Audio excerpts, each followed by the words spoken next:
देश में फैली स्वास्थ्य मुसीबत पर लगाम लगाने के लिए लागू की गई पूर्णबंदी ने अर्थव्यवस्था को काफी नुकसान पहुंचाया है। हर सेक्टर पर पूर्णबंदी ने नकारात्मक असर डाला है। वहीं ऑटोमोबाइल उद्योग बुरी तरह प्रभावित हुआ है। जी हां, मार्च के आखिरी हफ्ते से लागू पूर्णबंदी के कारण वाहनों की बिक्री पर बहुत बुरा असर पड़ा है। भारत में ऑटोमोबाइल जगत के इतिहास में ऐसा पहली बार हुआ कि अप्रैल में एक भी कार की बिक्री नहीं हुई थी। अब society of Indian automobile manufacturers यानी सियाम के आंकड़े बता रहे हैं कि यह लगातार 9वीं तिमाही है जब वाहनों की बिक्री में गिरावट दर्ज की गई है। स्वास्थ्य मुसीबत से प्रभावित बाजार में चालू वित्त वर्ष की पहली तिमाही अप्रैल जून में यात्री वाहनों की बिक्री 78.43% घटी है।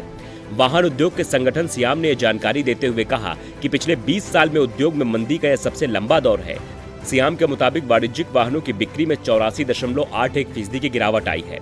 वाणिज्यिक वाहनों के मामले में गिरावट की ये लगातार 5वीं तिमाही रही है।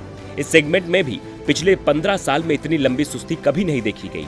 इससे पहले पिछले 20 साल के दौरान यात्री वाहनों की बिक्री में गिरावट का सबसे लंबा सिलसिला 5 तिमाहियों का 2013 से 14 और 2014 से 15 के बीच और 2000 से 2001, 2001 से 2002 के बीच रहा था। सियाम के अध्यक्ष राजन वडेरा ने कहा कि स्वास्थ्य मुसीबत के कारण वर्तमान में हम बहुत मुश्किल दौर से गुजर रहे हैं। हम पिछले साल से ही मांग की कमी का सामना कर रहे थे, लेकिन इस तिमाही में स्वास्थ्य मुसीबत के कारण कारोबार घटा है। ये वाहन उद्योग के लिए बहुत कठिन होने जा रहा है। इसलिए सरकार को वाहन क्षेत्र के लिए एक मजबूत प्रोत्साहन पैकेज देने की जरूरत है, जैसा कि सरकार ने पूर्व के समय में आई मंदी के समय में किया।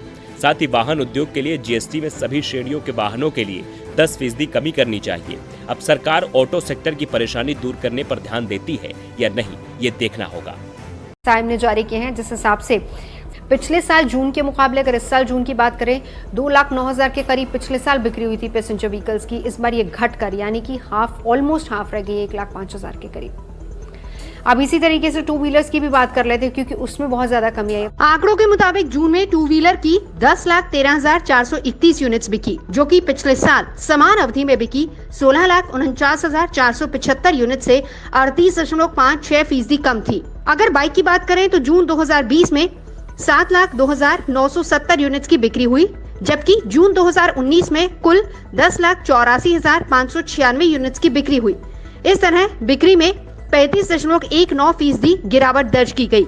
वहीं स्कूटर की बिक्री के मोर्चे पर भी झटका लगा है। जून महीने में 47.37% की गिरावट आई है, क्योंकि जून 2020 में कुल 2,69,811 स्कूटर बिके, वहीं जून 2019 में 5,12,626 यूनिट्स की बिक्री हुई।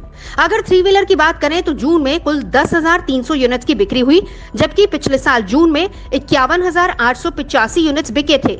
इस हिसाब से 80.15% की गिरावट दर्ज की गई है। तो हालात ये हुए हैं कि प्रोडक्शन के मुकाबले अगर पिछले साल और इस साल तिमाही की बात की जाए तो उसमें कमी आई है, काफी ज्यादा कमी आई है। पिछले साल 72 लाख के करीब यूनिट्स तैयार हुए थे, लेकिन इस बार 14 लाख के करीब ही तैयार हो पाए हैं। हमारी खबरों को देखने के लिए धन्यवाद। लाइक व कमेंट के साथ साथ सब्सक्राइब करना न भूलें।